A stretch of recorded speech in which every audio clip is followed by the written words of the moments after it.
এক প্রবাসী বলছিল, হুজুর আমি 3 বার বাড়িতে ফোন দিছি, আমার বিবি একবারও ধরে না। 3 বার এরপরে ছেলের মোবাইলে ফোন দিছি, 3 বারেই ছেলে বলতেছে, আব্বু আমি গেমস খেলতেছি, তোমাকে অবসর হয়ে ফোন দেবো পরে। কসম আল্লাহ, 3 বার ছেলে আমারে বলতেছে।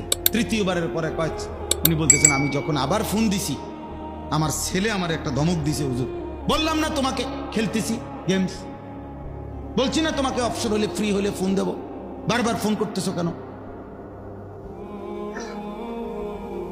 ওই বাবা আমারে বলছে, হুজুর আমি কাউরে না জানাইয়া পরে আমি নিজে টিকিট করে বাংলাদেশে আসছি। 5 তলা বিল্ডিং এ ভাড়া রাখতাম, গ্রামের বাড়িতে না রাইখা বাসা ভাড়া দিয়ে রাখছি। 5 তলার থেকে তারে হুজুর ওই লোকে কইছে আমার, 5 তলার থেকে তারে সিঁড়ি দিয়া লাইট থেকে নামাইছে, লাত্তি দিতে দিতে নামাইছি, নামাইয়া তার মারে সহ গ্রামের বাড়িতে দিয়া রাইখা এই বিল্ডিং ছেড়ে দিয়া তো আবার আইসা পড়ছি বিদেশে, যা লাগতো না বিল্ডিং বাইকটা। সুখে যখন বুতে কিলাইছে তো এখন যাও আগের যেতে না। আপনি ঠিকের লেগে আমি বইয়া না, আমি কোন আপনি জিগাইছি না, আমার ঠিকের দরকার নেই, কথা বুঝেন নাই। আমি আপনার ঠিক বেঠিক লাগবে না, আমার কথা হইল বাস্তবতা।